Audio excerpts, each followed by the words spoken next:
think that you should be the first one to start. Oh, well, I'm Salvatore Babones. Thank you for coming. I'm here from the University of Sydney. I'm sorry, I don't speak Russian, so I apologize for that. Thank you for letting me speak in English. I'm here to give lectures at Moscow State University, but I've been writing for Russian International Affairs Council for a couple of years, and I'm thrilled to finally meet Daria and get to visit the institution. I'm a sociologist, but I'm a comparative sociologist, so my work is on comparative societies. And that brings me into contact with a lot of political scientists and economists because they're also doing work on global economy or on international relations. And this research that I'll present today is really focused on the sociology of international relations, of trying to understand the international system as a social system instead of understanding it as a political system. I'm very excited about the work. It's inspired by my time in Asia. I spent 2015 in Asia where I met Alexei. I'm just very excited to have an audience. So thank you.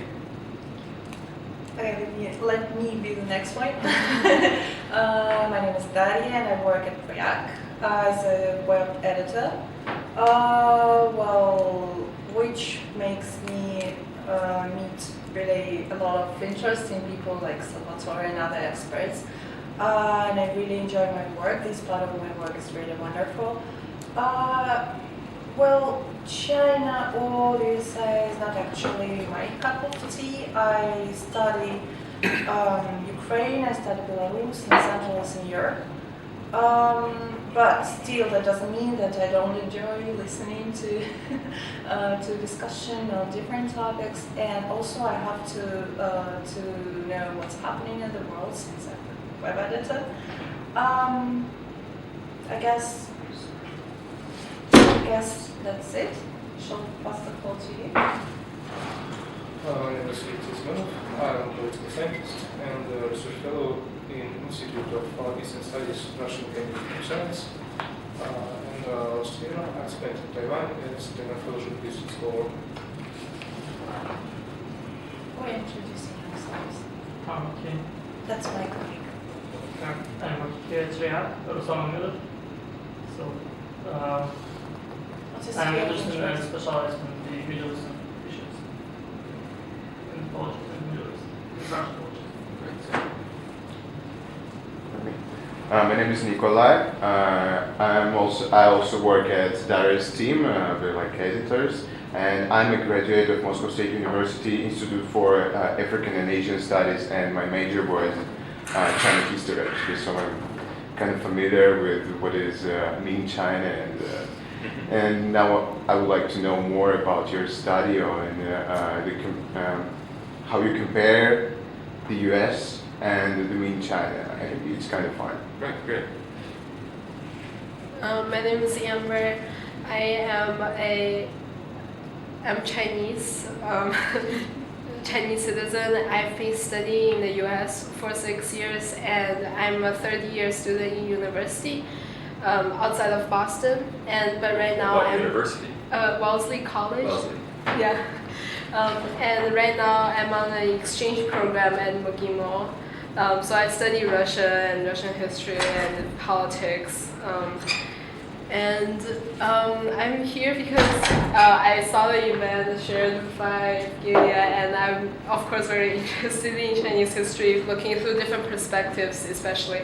And I had a friend who interned here this summer, and I've always wanted to visit, And so I wanted to go. And thank you so much for bringing this to us. Yeah, thank you. My name is Evgenia. I'm representative of Moscow State University, Faculty of World Politics, and I was also the intern for Russian International Affairs Council.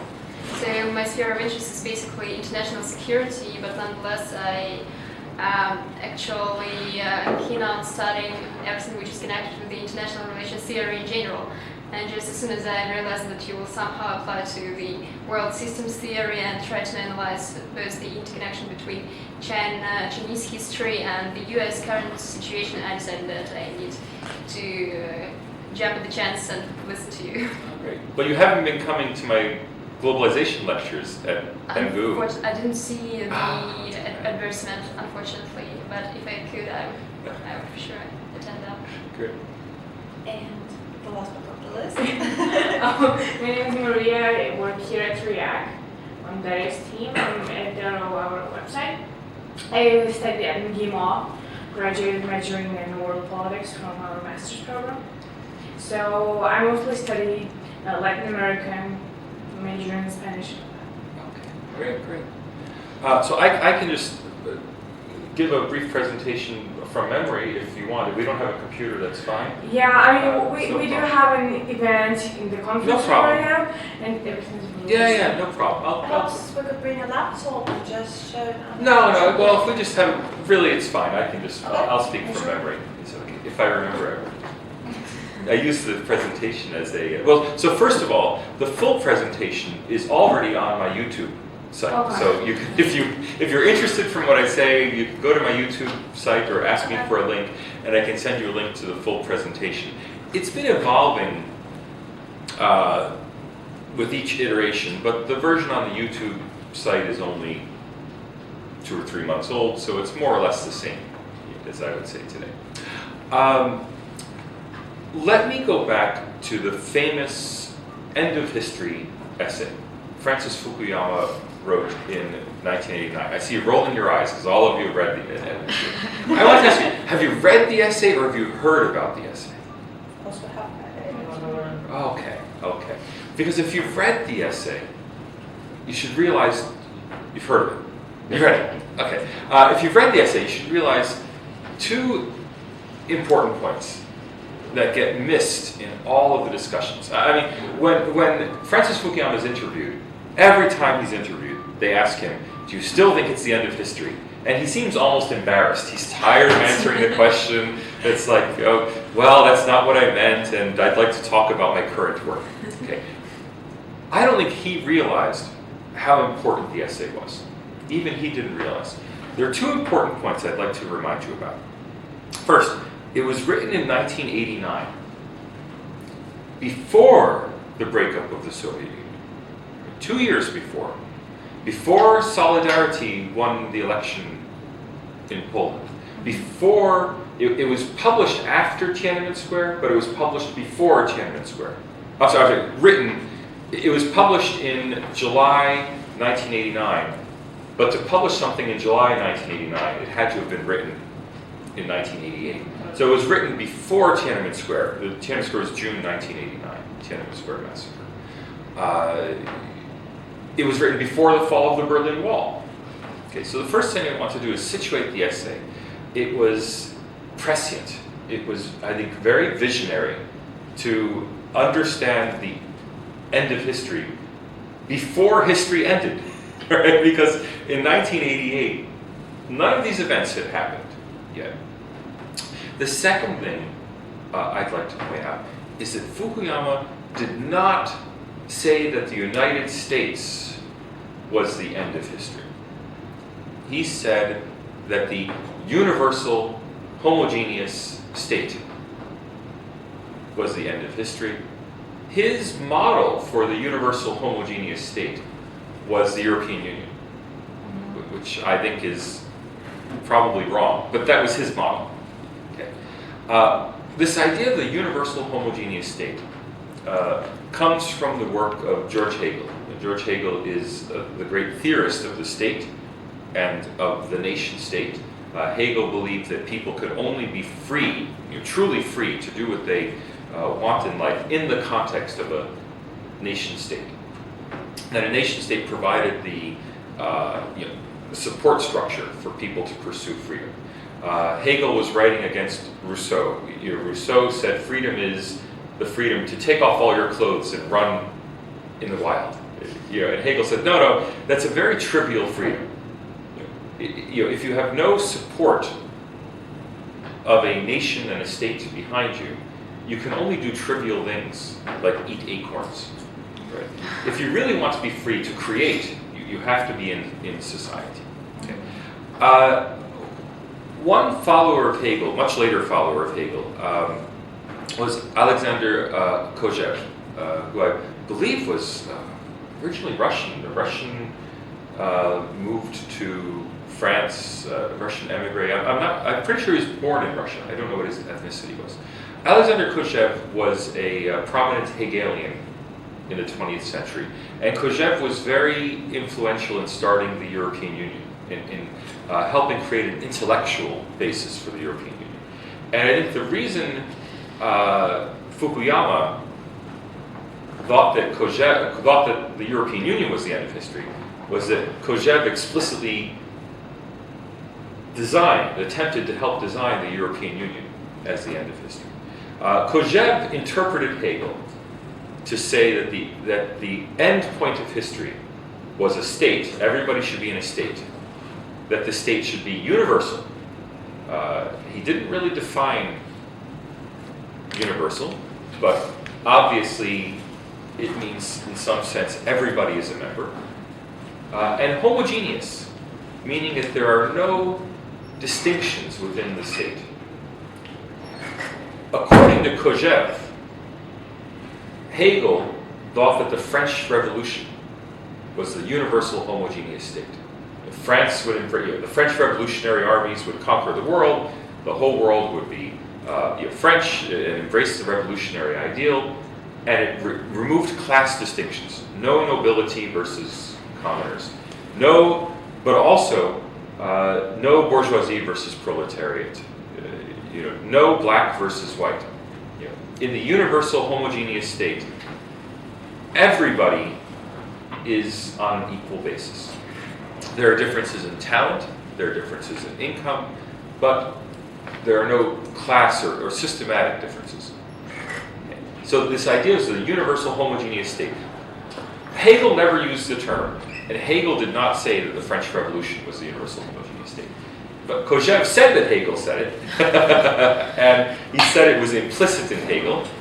And Fukuyama was a student of Khrushchev, so Fukuyama adopted these terms. Fukuyama defined the universal homogeneous state in ridiculous terms as liberal democracy plus stereos and VCRs. And Fukuyama may be a great political theorist. He was not a great technologist. He should have said liberal democracy plus consumerism because stereos and VCRs are gone. But we still have the universal homogeneous state. All right, so Fukuyama, I think, saw the end of history before it had happened. He understood theoretically from Khrushchev that the end of history would be this universal homogeneous state. He saw the barriers breaking down.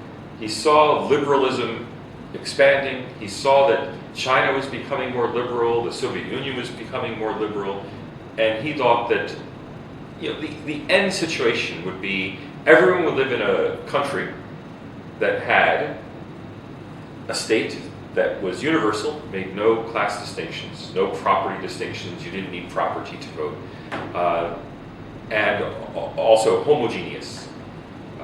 Now, if I look around the world to find a universal homogeneous state, I can maybe find one in the United States, in the sense that the United States has massive inequalities, but no class distinctions.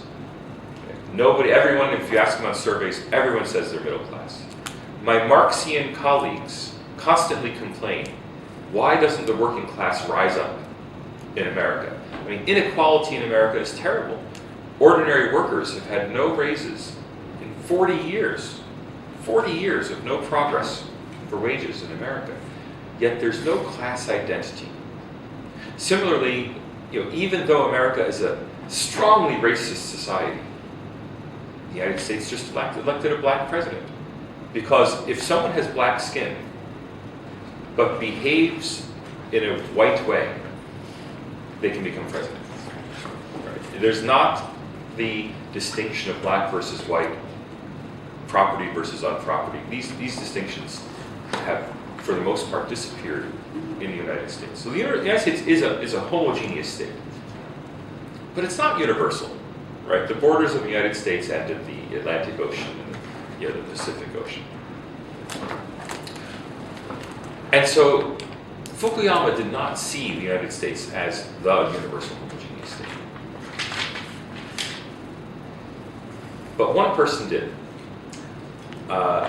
Alexander Dugin. I've become a big fan of Alexander Dugin, not his politics, his intellectual contribution. I've just written a long review of all of his work in English. If anyone wants my review of Dugin's work, email me, I'll send it to you. It's coming out in November. Dugin recognizes that liberalism, once you accept liberalism, the principle that everybody's free, everybody can do what they want, everybody's mobile, everyone can pursue their own dreams, the only state that remains secure is the United States. Because the United States is, in its very foundation, a liberal state. But if you are, we'll be personal here, let's say if you're Russian, if you choose to join the liberal world, that takes you out of the Russian world and into my world, the American English-speaking liberal world With some of rules. the global economy. With its own rules. Yeah. And Dugin is absolutely right that as people become liberal, in effect they become American. Maybe not in citizenship, but in outlook, in approach, and the sorts of things they desire. And Dugin's absolutely right that if you want to be a Russian old believer, traditional Russian Eurasian, well, liberalism is the death of you. Right? It's the death of your society. Now, as Russians, you can argue whether you'd rather be liberal or rather be old believer church Russians. That's for you to decide. But Dugin's analysis is correct, that liberalism is the death of traditional Russia. But not just Russia, it's the death of traditional Poland. So the PIS government in Poland right now is, aggressively illiberal. Why? Because liberalism is the death of Poland as a distinct Catholic ancient society with its own institutions. As young people leave Poland to go to the UK to get international degrees to learn English, they no longer want to be old-fashioned Polish Catholics. And it's the same in China, and it's the same everywhere. Right? Everywhere in the world, traditional cultures are under threat. This liberalism, this world-embracing liberalism, has been seen before as a world system structure. The idea of a single ideology encompassing the entire world is a model that we have in history. It's just not a model in Western history. And if we go to look at Chinese history, the Ming and Qing dynasties, but especially the High Ming dynasty, the Ming dynasty of Zheng He and the 1400s, the greatest era, 1400s and early 1500s, the great era of the Ming dynasty. China was the central state, or literally in Chinese, forgive my Chinese, Zhongguo. Okay, well, what does Zhongguo mean in Chinese? It means central state. It doesn't mean China. I mean, we call China China. China calls China Zhongguo, which is just the central state, right? Or the Middle Kingdom, as we often say in English. Okay. China was the Middle Kingdom of an East Asian system in which its neighboring countries were mostly Confucian.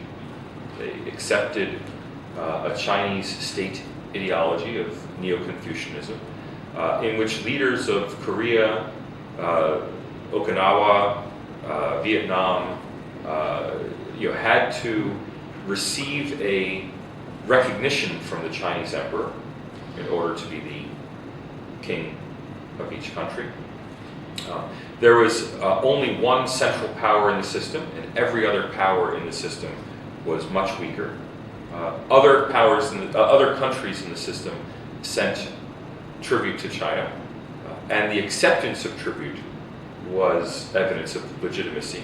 That is, the acceptance of tribute in return of gifts legitimized rulers all over Southeast Asia. There's every ruler in South or the West before 1820 and 1830, the Opium Wars. There were only one major war, the Japanese invasion of Korea. Sorry, two major wars: Japanese invasion of Korea and the Chinese invasion of Vietnam. Two major wars in 600 years of history. Right? Contrast that to Europe. We might say that Europe was going through its warring states period between 1300 and 1900. China, the Chinese system was remarkably stable because there was one central state regulating the entire system, and the legitimacy of that central state to regulate the system was largely unquestioned.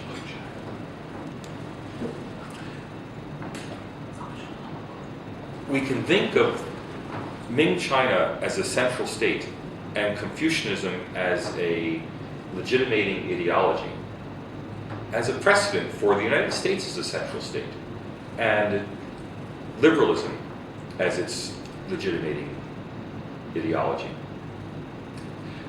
By definition in the world today, if you are illiberal, if you don't accept the larger parameters of the system, if you are illiberal, you are, my English is always a problem. What's the word I want? This is why I need my slides. I'm sorry, deviant. If you are illiberal, you are deviant. Nobody in the world, and so forgive me, Alexander, if you're watching, nobody in the world looks at Alexander Dugin and says, there's a normal man. They're a passionate man, an intelligent man, but not normal. And I don't think he would want to be seen as normal. Right? The point is, by espousing illiberal views, that makes you abnormal, that makes you deviant. That's how widespread the ideology is that anyone illiberal, by definition, ISIS is an incredibly illiberal organization. Everyone thinks they're crazy. 200 people, maybe 1,000 people have left the West to join ISIS. 6 million people have left ISIS territories to come to the West, to come to Jordan. Right? Nobody wants to be ruled by ISIS. Nobody wants to be ruled, by not nobody. Very few people want to be ruled by ISIS. Very few people want to be ruled by illiberal, right-wing militant states, and they vote with their feet. The problem for the illiberal countries of the world is that once there exists a liberal country, people can just leave. And it's the talented people who leave, it's the rich people who leave. Where do rich Russians send their children to school? In Oxford and Cambridge. Where do rich Chinese send their children to school? At Stanford and Harvard. Right? In China, 4.2 million Chinese have gone overseas to study since 1980. Only 2.2 million have returned. Right? And more of them would have stayed overseas if they could get a visa. Right? So more than half of Chinese, when Chinese billionaires are surveyed, I think the figure is 2/3 either have or are acquiring foreign citizenship. And when you ask them what foreign citizenship they're acquiring, it's US number 1, Canada number 2, Australia number 3, UK number 4. That's the pecking order. The current system we have is very stable, just like the Ming Chinese system was, because every rich, powerful, and talented person in the system has a strong incentive to either literally become American, move to the US, get citizenship, go to a US university, or to, at a minimum, join that American world. And that incentive structure undermines every other resistance. I mean, there are countries that resist American power. Venezuela under Chavez resisted American power. But half of Venezuela was just waiting for the minute Chavez died so they could overthrow him. Not all of Venezuela, but half of Venezuela would prefer an American invasion to their own government. You saw this in Ukraine in 2014. Yes, Ukraine was oriented towards Russia before 2014, or maybe it was on the balance between Russia and Europe. But there was always a large segment of Ukrainian society that the minute the opportunity arose would want to move Ukraine into the Western camp. Okay. And this is not true for Ukraine or Venezuela uniquely, it's true in Iran. Why did Iran just sign a nuclear deal with the United States? Because rich Iranians want to be able to travel to the West, get investment from Western companies, send their kids to Harvard University, right? Country after country, and it's certainly the same in Russia. And if you read Dugin's work, at least in English, he's very afraid of this, right? This is his fear, that there's a fifth column made up of, internationalists, business people, liberals in the universities, who the minute the opportunity arises, want to move Russia back into the Western camp. And he's right, there is a large group of Russians. So I'm not saying it's wrong, I'm not Russian. It's for you to decide whether you want Russia to be an autarkic, independent power with its own foreign policy, or whether you want Russia to be, like Germany, a demilitarized, open country that's part of the West. I can't say that one is better and one is worse. Right? All I can say is that the tension is clearly there. So in the presentation, I talk much more about China. I was talking off the top of my head. It's hard to keep on focus. But the parallel, for me, I haven't even mentioned American Tianxia. The word that really moved me towards this whole way of thinking was a word I learned in Singapore from Wang Gungwu, who's a very eminent Straits Chinese historian. Tianxia, all under heaven. That the system we live in, my poor Chinese. No, sorry. she was talking about the Russian word. Okay. So the Tianxia, all under heaven. The American system, I've used the word Tianxia rather than empire or hegemony. And I use the word because I picked it up from Chinese writers. Chinese writers said, China wants to offer the world a harmonious system where every country voluntarily participates in this global system. And I said, well, that's not the Chinese system today. I mean, that's the Chinese system of maybe 400 years ago. But today, that's the American system. People want to become part of the American system. It is a self-reinforcing, harmonious order. There are lots of American military interventions, but in country after the world, large minorities, and among the elite, I suspect majorities, want to be part of this system. And that's why I think the system is so stable that we should talk about it as a new world system. That we had a world economy of competing countries, we had a world economy in which there were international relations in the Westphalian system of states reacting against states in a sovereign way. Today we have a whole new system. We have a single overarching entity. It's American. It's not the United States. It's not United Statesian. It's American. I mean, if you go to Harvard University, even if you're a Chinese citizen, you come out thinking you'd like an American. I mean, if you speak English, read English works, live in the United States, have a green card, you may not be a US citizen, but you're part of the American world. And it's this American world that has come to be the only world. There are a few places that continue to resist incorporation in this American world. And when I talk to Americans and Westerners, they don't agree with this thesis. And I tell them, but go to the few places that resist. Go to Russia, go to China. There, the entire debate, the entire foreign policy debate is about resistance to incorporation in this system. Well, I take that as evidence that the system really exists. Otherwise, why would there be such resistance to it? But I'll stop there. I'm sorry not to have a formal route through without my notes, but I hope that's plenty for discussion. Thank you so much.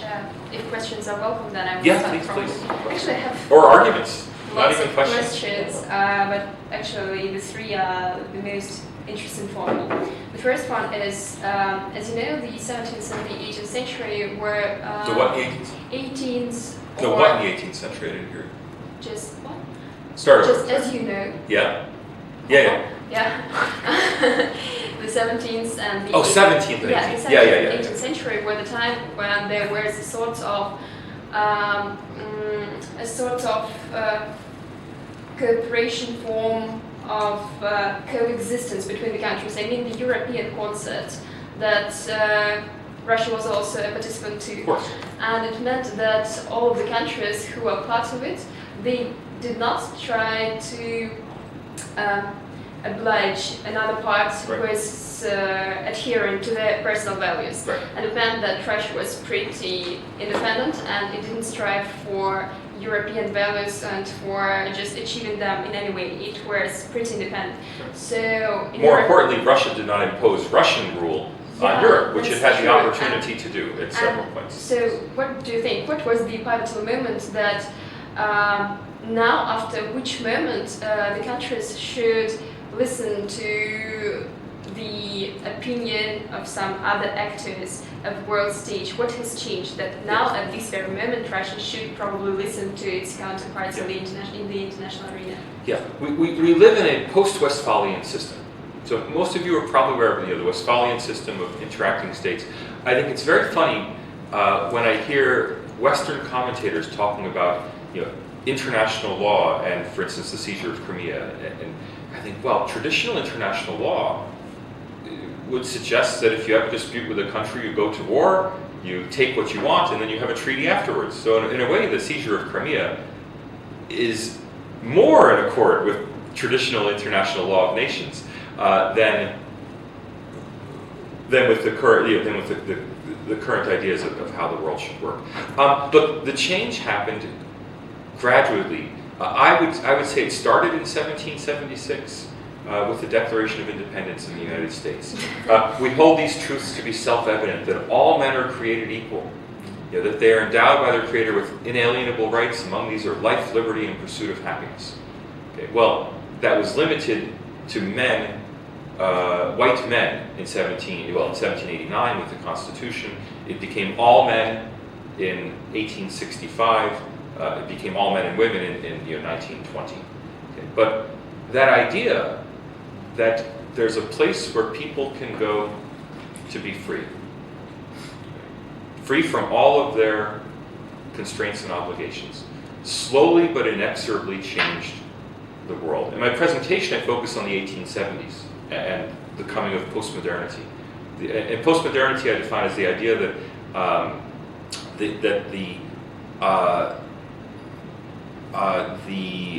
what's the word I use? I'm forgetting the word.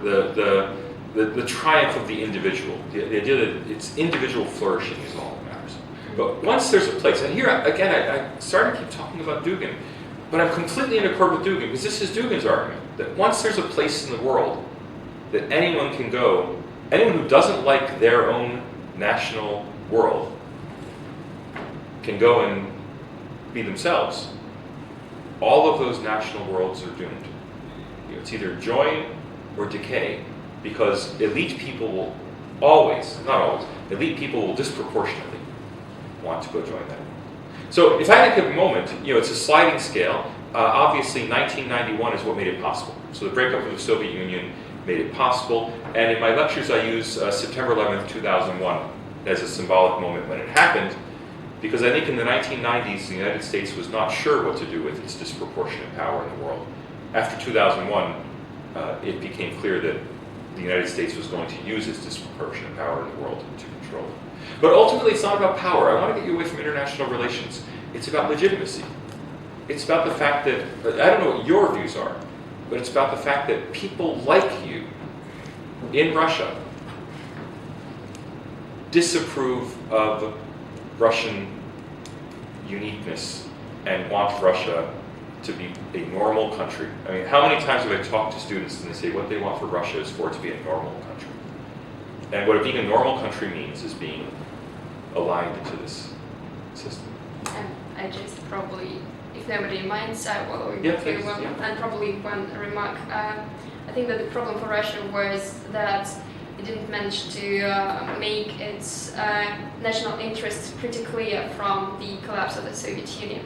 And as I see it, probably in case our first turn was not only to the democratic world as we believed it to be the major part of our interest, and probably if we also looked, as Primakov did in 1997, to the multipolar world, probably the situation would be different and all the Russians would be aware of the fact that there is not just the American direction but also the Asian direction, which is also very interesting, just sphere of interest for us. Yeah.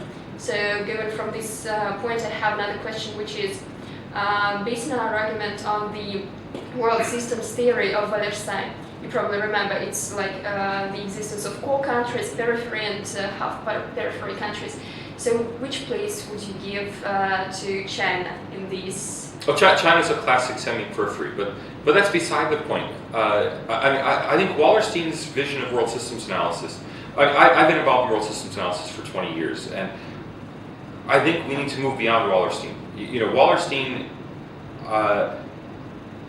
accurately described the world system of the 16th through 20th centuries. And I think he doesn't want to admit that we're now in a new system. He keeps saying, there's a new system just over the horizon, just after I die, and I hope it'll be a socialist one. But I don't see global socialism coming.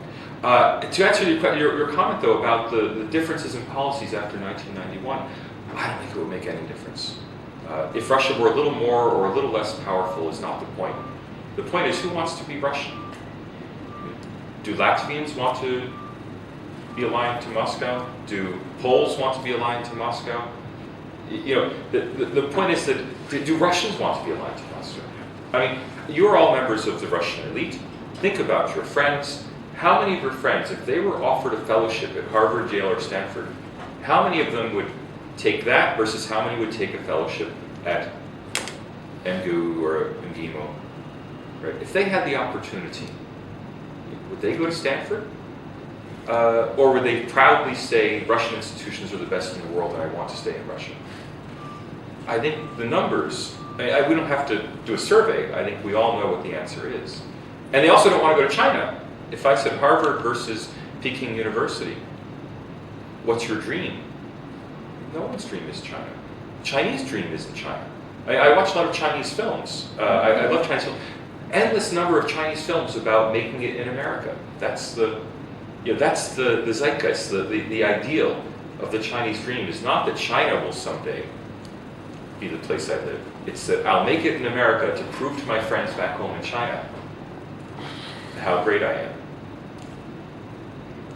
And as long as that's the case, then the battle is won. I tell people, sorry to go on and on about it, but I even talk to people about counterfactual history, and people like to answer, well, the West was really under threat in World War II, and what if Germany had won World War II? What if all of Europe were a Nazi concentration camp? Do you think people in the rest of the world would want to be Nazis? Do you think German elites and intelligent and accomplished Germans, once Hitler died, do you think they would say, oh, we love it here in this Nazi police state? Or once Hitler died, would the same thing has happened as after Mao died? I mean, China was much more than the Soviet Union. China was a true socialist state. Mao died. 3 years later, China opened. Deng Xiaoping, Mao had said that Deng Xiaoping was capitalist rotor number 2, second most subversive person in China. Well, he was right. The minute Mao died, Deng Xiaoping took the But capitalist that rotor. depends on successor, because if you read A Man in a High Castle, and it's right about how Germany won the war, and the rest of Europe was divided later. Hitler died, but nothing really changed because he had a good successor who followed his ideas, and so. It may take 20 years, it may take 50 years, it may take 100 years. It took the Soviet Union 70 years to disintegrate. Yeah. Okay, but ultimately, elites look at, I keep telling you, the Kim family is at the top. But every general below the Kim family in North Korea knows that the minute North Korea integrates with the South, they'll become millionaire property developers in Pyongyang. Just like the junta in Myanmar became millionaire property developers.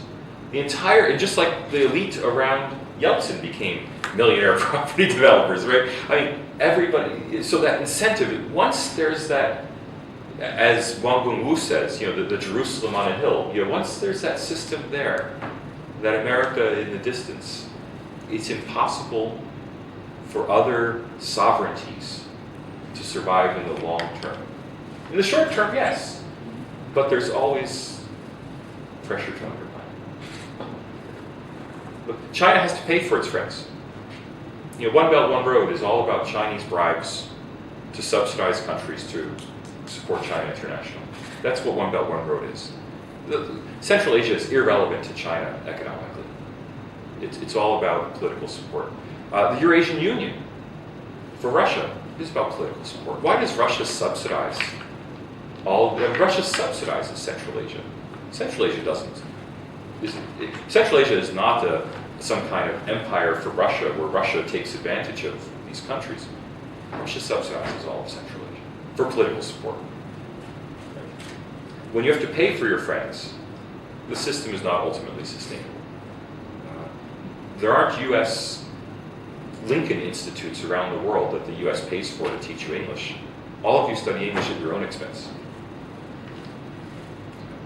Do you want to, and then we'll save your third question and get back to it? I'd probably give the floor first to the colleague. Yeah, please. So I have a question regarding what exactly is your definition of liberalism, and in particular, you called ISIS illiberal, which I think we all agree with. Yeah. But I think ISIS type of illiberal is different from China or Russia type of illiberal, and particularly, you kind of equated liberalism with Americanism, but as we all know, for example, we believe that UN is a liberal institution, and people call UN to be a Western institution. But do you believe that there is a breaking point in history where liberalism will be disconnected? I know it's true from a historical point of view, but there will be a point where liberalism is disconnected from America. So that in that sense, then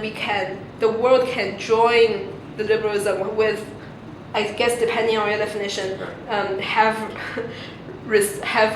high priority of free trade and human rights and whatnot, but without joining America. So first, the victory of liberalism is assured precisely because there are multiple illiberalisms. Right. And here I go back to Dugin again. Dugin recognizes this, that there are, he gives different numbers in different books, but 7, 8, 9, Huntington's Clash of Civilizations, there are all these different illiberalisms in the world. Yeah. And the problem is, in Dugin's model, all of these illiberalisms should work together to resist American power. Go to Poland. The PIS government in Poland hates Russia.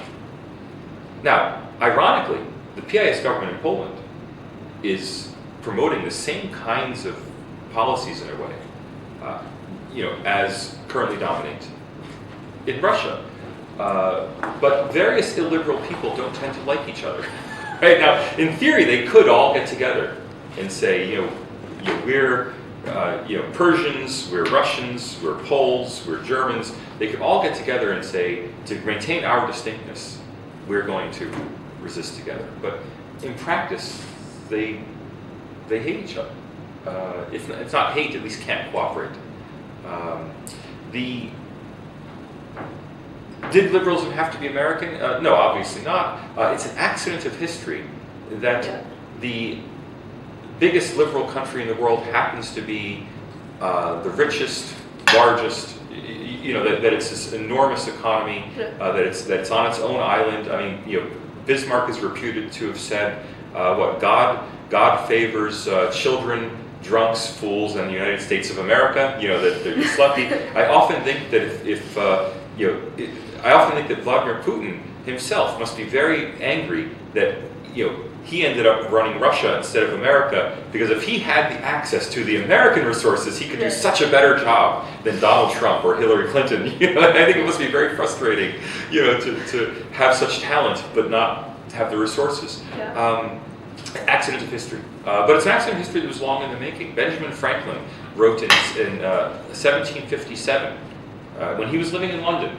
Benjamin Franklin lived in London before the American Revolution. He had to go back to America when the Revolution broke out. Benjamin Franklin wrote that the future capital of the British Empire would be New York. Everyone saw this coming. Hegel saw it coming. Hegel wrote in, I think it was 1811, that the future of the world rested with the United States. Even though the U.S. at that point was this small set of colonies, everyone knew that it was going to expand. And of course, the Tian Sha argument is that it's not just the United States.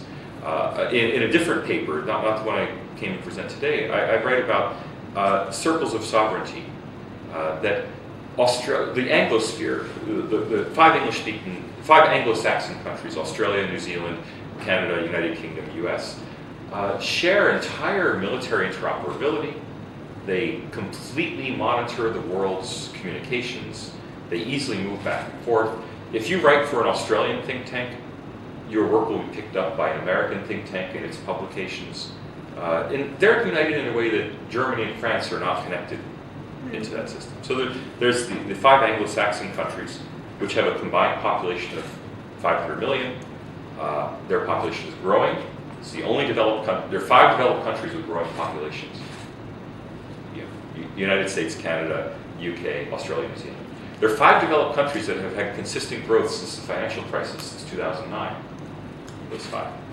They're increasingly dominant. The United States, so there's this five core, but then there's NATO and Japan, Taiwan and Singapore, in the Pacific, and then there are other alliance structures, right? So it's not that there's, a German citizen can more easily operate a business in the U.S. than a Chinese citizen can. Right? Chinese citizens get a defense review if they try to acquire. Well, Germany is part of American sovereignty.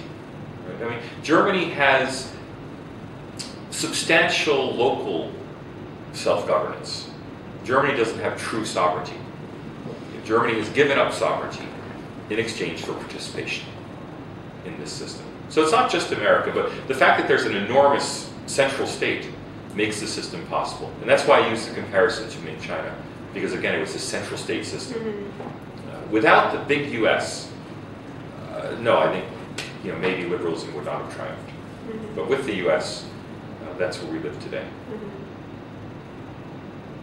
If I might. Please. Don't you think that the new participants of the centralist European countries, they've given up some part of their sovereignty in exchange for participation, as you mentioned, in this system? Don't you think that they're getting increasingly disappointed for the fact? So, how do you think how it might end? Yeah, many people are disappointed with their loss of sovereignty. Even in France and the UK, I mean, we just had the Brexit vote. The problem for those who want to maintain their sovereignty is that their victories are inevitably temporary. And I say inevitably because there's such a strong built-in bias in their countries towards acceptance by the Western world.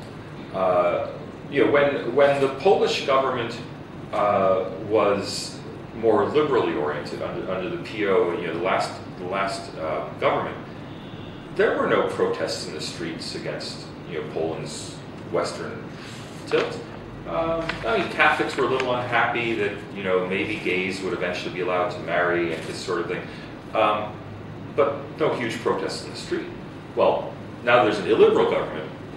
There are massive protests in the street, and they're not protests of poor and hungry people. They're protests of lawyers, students, I mean, they're protests of people like us, of elites. So it's that built-in, it's not that it's impossible. Chavez created an illiberal Venezuela that dramatically raised well-being for poor Venezuelans. I mean, all the statistical evidence is that Chavez made life better for ordinary people in Venezuela. Yet the minute Chavez died, I mean, a charismatic, strong leader, Maduro, he tried to maintain the same policies, but has lost control of them. The stores are now empty. There's no food available. The recent votes have gone against Maduro. There's always just such strong pressure in that direction.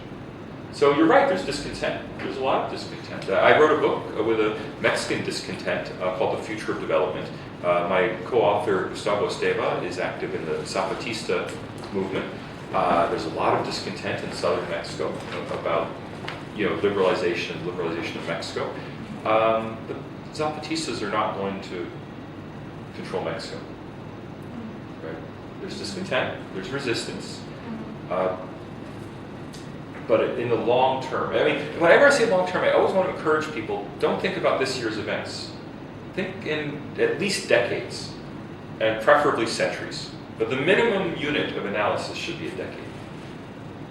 If you think in terms of decades, I mean, look at China-U.S. relations. People say China-U.S. relations today are bad. I don't know, go decade by decade, from the 1950s to the 2010s. They've gotten better and better.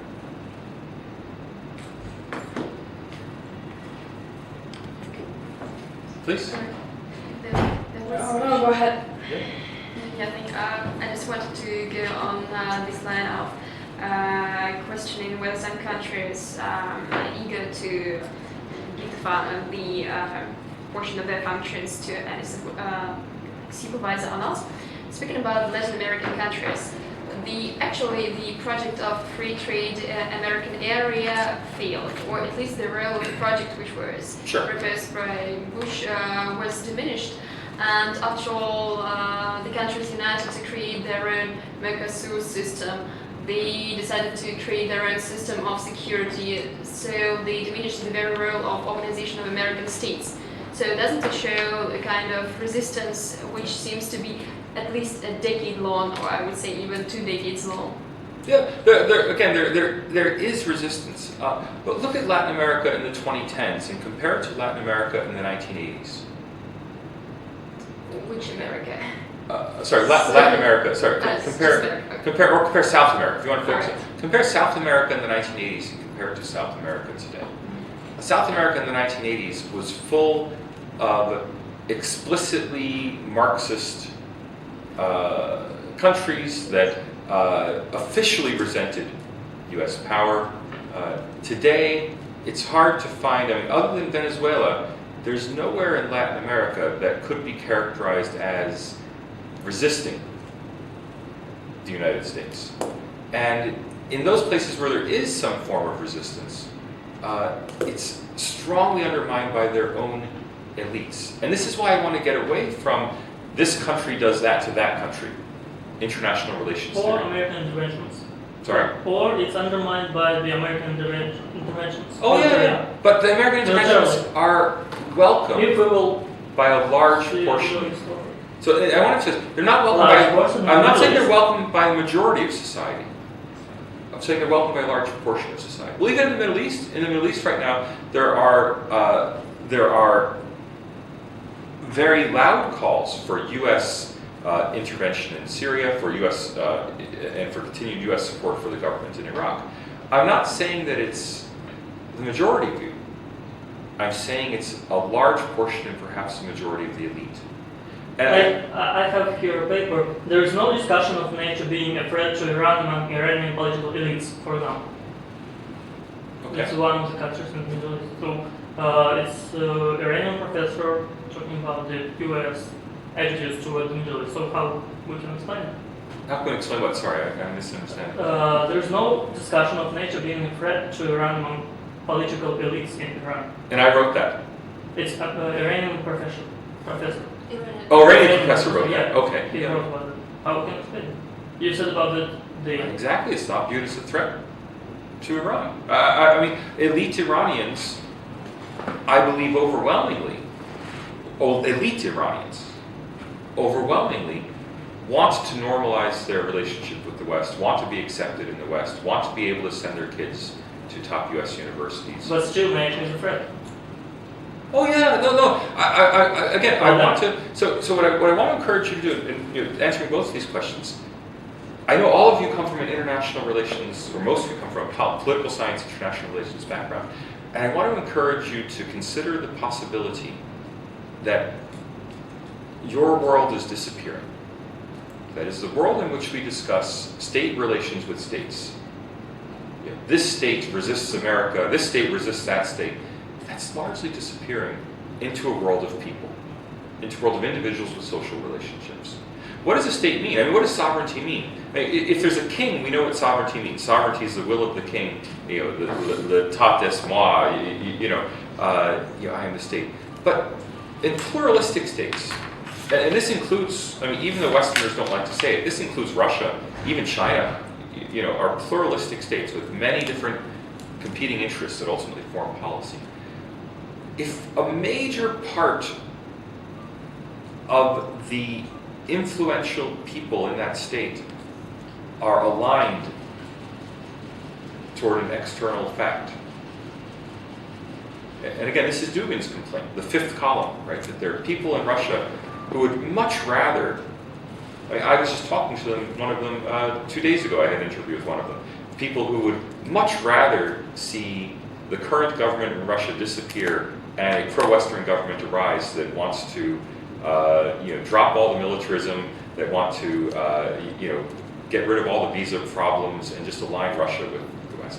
As long as there's substantial numbers of people who have that viewpoint, who are powerful and well-connected, can we really talk about a state having a sovereign will? I think we need to talk about individuals having desires. Xi Jinping himself had to withdraw his daughter from Harvard because it was a bit embarrassing. When he became president, it was embarrassing that she was overseas studying, and so symbolically, he brought her home. But everyone just below Xi Jinping has daughters who are studying at Harvard. Well, do they want to go to war with America when their daughter's in Boston? Right? I think that changes the nature of sovereignty. And that's really what I'm getting at, is that sovereignty is not, it's not that America is telling people to do things. It's not an international relations. America is telling people to do things, but that's not the important fact. The important fact is that internally, people themselves want to join this American-focused world. Well, if we speak about Latin America, I would say that most of the countries in Latin America are tiny countries.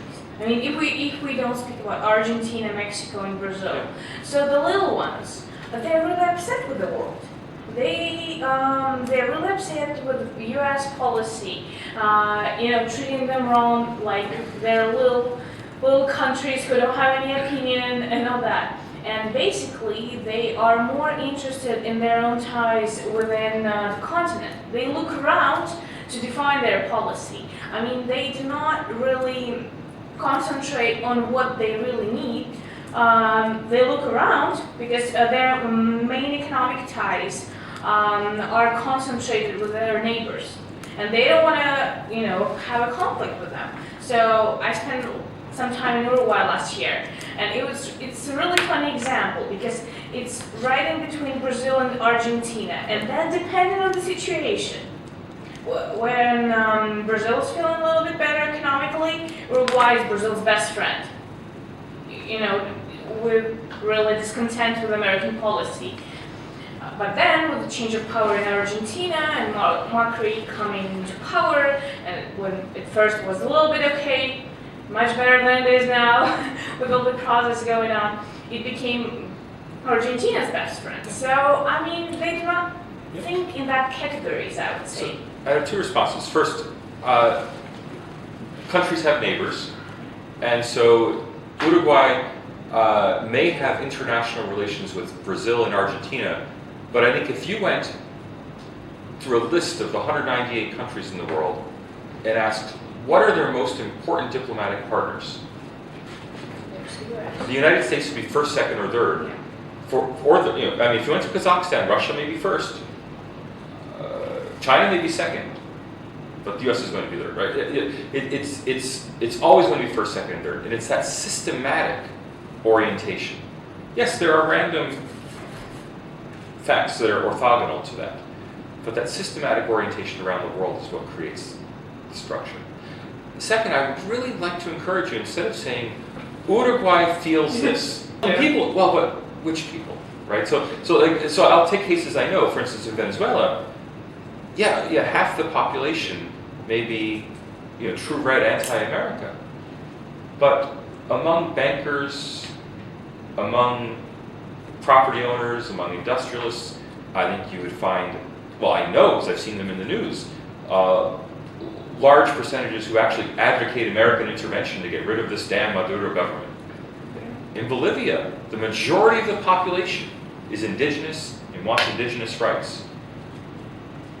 Yet, the majority of the Bolivian elite is Western focused, wants to privatize water, wants to let international mining companies into mines, right? So, and it's this systematic, in every country there's that same division that creates this American tianxia, that creates this orientation.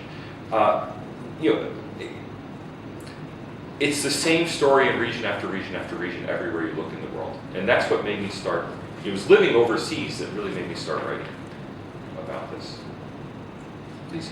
I think it's really interesting that you keep mentioning, so there is perhaps the working class and the lower class, but then there's the section with the opinion of the elite. I think that really interestingly reflects the demographics in the US election right now as well, in terms of the class division in their political orientation, especially in regards to foreign policy. But then do you think that's actually an argument against the universal homogeneous state, because there is a division, systematic division within the systematic approach that you're talking about amongst the people by class? Yeah, it could be, except that when I say universal homogeneous state, and I should have made this clearer in my presentation, I mean that the American tianxia is the universal homogeneous state. Right. Not the United States of America, the country, but this whole system is a universal homogeneous state. And I think that the transition that we're seeing right now is a transition. So when I talk about the last world system transition, the transition from multiple medieval worlds to modernity, we talk about the long 16th century, bless you. The long 16th century, a period from maybe the 1470s until the 1640s as being the period of transition that created the modern world. I think in the same way there's a period of transition going on that we can start in many ways at Yalta, in 1944. And I say at Yalta, to go back to your earlier point, the Westphalian principle was non-interference in the internal affairs of other countries. At Yalta, Roosevelt and Stalin explicitly agreed, we'll have interference in the internal affairs of other countries. America will interfere in Western Europe, Russia can interfere in Eastern Europe, right? So that principle of non-interference disappeared in 1944. And so I would say that, look, there's been a transition to this American tianxia that started either in 1944 or maybe in 1914, that is going to take 100 or 150 years, and we're still in the middle of it. But I think the trend has become very clear. And that's what I'm really talking about. I mean, yes, if you said, does the majority of the population live in this postmodern world of liberalism? I'd say, no, not the majority of people by number of human beings, but the majority of people by economic weight, certainly. Right. So the percentage of the world by economy, social capital, by the percentage by total capital, social and otherwise, yes, it's spreading, as mobile phones spread, as the use of English spreads, as ambition spreads, as mobility spreads. We always hear these good news stories. Some poor farmer in India has 13 children, and the 13th one, who's a daughter, somehow ended up getting a scholarship to go to a U.S. university. They're beautiful stories, and we love to hear them in TED Talks. But the trend is true towards that it's inconceivable 50 years ago that person would ever have left the village in India or Afghanistan and ended up at a U.S. university. Now it's becoming conceivable, right? Yes. It's Yeah. changing. And I always want to encourage you, like, consider today to the 1980s or the 1960s, you know, and then you see the massive change that has occurred and continues to occur. Please, yeah. I would like to bring you back to your comparison of the U.S. and China, like in China. And I'm sorry I didn't make that so explicit. I just Yeah. in the presentation it's very explicit, Okay. and I left. I mean the way they operate with their countries, with the other countries, and I guess there is a major difference between the two systems, which is very important. Like when the U.S. goes to a country, like promoting its ideology, because it always does. It's like it causes big instability, huge instabilities. Like take Middle East, you take Middle East, but when you take China, when they went to the Vietnam, Korea, they were not that aggressive with preaching. Confucianism and this ideology has always been very tolerant to other, to indigenous thoughts, and they always could absorb everything good from different other ideologies, and I guess that makes a very big difference. I don't actually remember particularly when that was, but I guess that was in Ming or China, when Chinese officials went to Okinawa, for example, to take those, to give this, to take some tributes, tributes, and or for other special occasions, the Okinawa government or someone there, somebody there, they put Chinese flags, put Chinese clothes, and when the Chinese officials came back to China, they put it off and they live the way they was used to live in Okinawa. So my point is that was some kind of status quo. They kept some status quo. Those substitute countries, they lived their own way and didn't care that much about the ideology of China. Yeah. Of course, it was some kind of, Confucianism with Vietnamese characteristics and specifics. But you get my point, right? Yeah. Wang Gungwu, Wang Gungwu coined the term American tin shop, and in just one paragraph of the appendix of a book, he just mentioned it.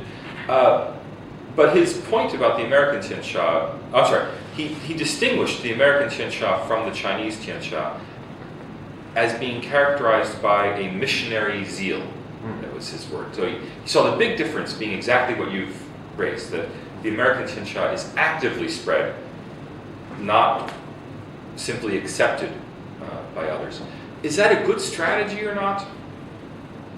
I don't know. I think that the fact that I think the forces that are reinforcing American influence in the world are not particularly spread by the Republican Foundation and the Democratic Foundation and the National Institute for Democracy. I don't think those are very effective. I think that it's mainly spread by people wanting to be part of that world. That said, Russian international relations scholars seem to think that those U.S. efforts are very important. Look at the Ukraine crisis.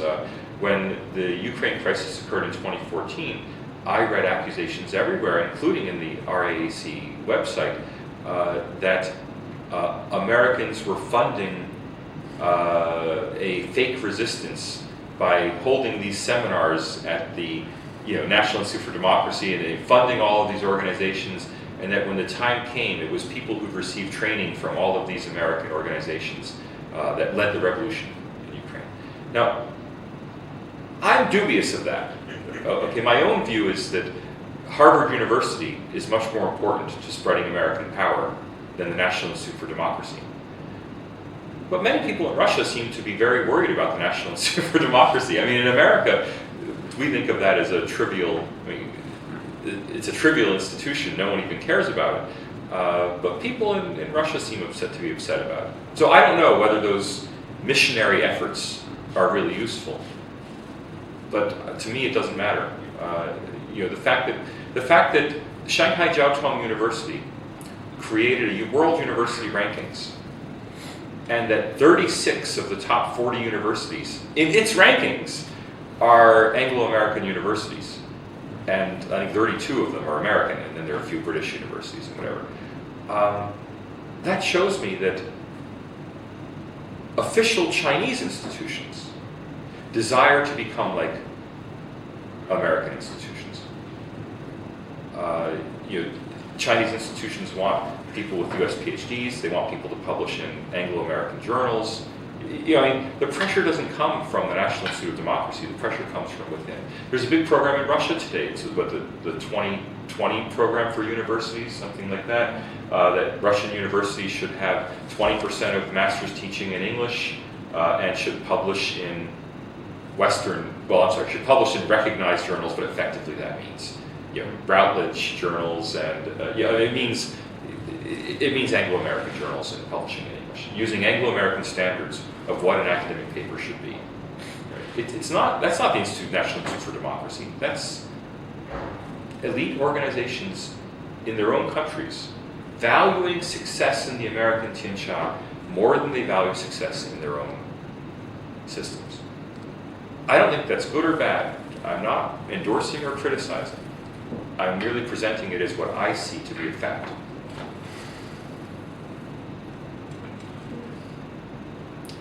I'll tell you a funny little story. There's this great Chinese movie called Dreaming in American. I'm sorry, I don't know the proper Chinese title. It's about the test preparation firm. You know it? Okay. What's the Chinese title? Do you know? There's no one else speaks Chinese. It's somewhere. Okay, so Dreaming in America. It's about a Chinese test preparation firm and their battle against ETS, the SAT test prep people. And they go to New York, to prove that China is just as good. Chinese companies are just as good and important as American companies. The Chinese CEO gives a very rousing speech that's with patriotic music, where he says, if you want to succeed in the future, you're going to have to come to China. You're going to have to get. It's not we who want to work with you. You're going to want to work with us. And then they celebrate at the end their big symbol that their company has made it in the world. They list the Chinese company on the New York Stock Exchange. And I think this is I just thought this is so hilarious that a patriotic movie about how China and Chinese institutions are just as good, if not better, than American ones. Even they, when they want to say how successful China was, they list it on the New York Stock Exchange. And that says it all, right? That's what I'm talking about. Yeah, the Chinese direct title is 中国合伙人, like the Chinese partners, like the partner in the company shares. Yeah. Yeah, it was a really popular one in China. That's a great movie. I loved it. Yeah. Yeah, and a lot of my old senior family members who were in the generation of entrepreneurship, who are now in the upper middle class, says it was very reflective of their generation. Yeah. So, Okay, I have the last question, I guess, for all of us. We had a really fruitful and interesting discussion, but if you had a choice and could go anywhere you wish, where do you live? Actually, I've already was living in Russia. Okay, what about you? where would I live? For how long? Eternal? For the rest of your life. You choose a place where you're going to have a family, a home, several dogs. Where do you want to raise a family? Yeah, where do you want to raise a family? Yeah, that's good. America. American. Actually, still no idea. Come on, you have to live somewhere. But I don't know. I don't think that now it's time to decide. You're a big boy. He's aware that this is being recorded, and he doesn't. He's a smart guy, not a yeah. What about you? all around the world, but in the end of the day, I think in Russia, just because I've raised here, I have my family here, and all about it. And we're really, how to say, we're not thinking about going and live in America if we can have some opportunities here in Russia. So, which is, I mean, it's a very strong point. I'm okay with Russia for a while, but but I wouldn't mind going to Cyrus. I spent 1 year and 6 months in Taiwan, and my answer is Taiwan. Taiwan, yeah. But as you say, it's also good, but only on the States with climate, with warm climate. Okay. Well, I love Russia, so I'm okay with living in Russia, but I really dream of traveling a lot. So I'd love to live in Russia and travel a lot, not because I don't like Russia, but because I want to see the rest of the world. Oh, I don't live in America, I live in Australia. And I much prefer my life in Australia to the life I would have in the US. My contention is not that everyone wants to live in America. My contention is that you all live in an American world. That you know, when you go to the shopping mall, when you go to the shopping mall, you're going to an American institution, right? You're you know, when you go to a university, you're going to an American institution. Every university in the world has a plan to reform its structures and pedagogy along American lines. Right? I mean, when you know, so it's not that you're physically going to live in America. Oh, yeah. It's that in your mind, you're coming to think like people like me. And you're the elite, and the elite are coming to think like people like me. And you bring those views, you know, back into your own self. Maybe not you personally, but people like you. Actually, don't we go to the Roman Empire? What's funny is I originally used to use the Roman Republic as my comparison case before I spent a year in Asia and started thinking about Asia. And the problem was, whenever I said Rome, people thought Roman Empire. I said, no, not the empire, Roman Republic. When everyone, you know, St. Peter, you know, the Romans killed Jesus Christ. And when St. Peter wanted to found the Catholic Church, where did he go? He went to Rome. Right? And I think that's really what we're getting at, is that it's the new Rome in that sense, not in the imperial legions conquering the Mediterranean, but in the sense of the place where people orient themselves. Even if they orient against it, they're orienting against this center. And that's what makes it a center, a central state, a Zhongguo with little z. Zhongguo is America. Okay, so thank you very much. Yeah. That was really very interesting. Thank you for the discussion. Thank you. Yeah. Thank you very much. Thank you. And go back and read the Fukuyama essay. Yeah. It's only a few thousand words, and I think he didn't realize, because you know, he wrote this before all this happened. I think he didn't quite capture himself how important it was. I don't know. Maybe he did.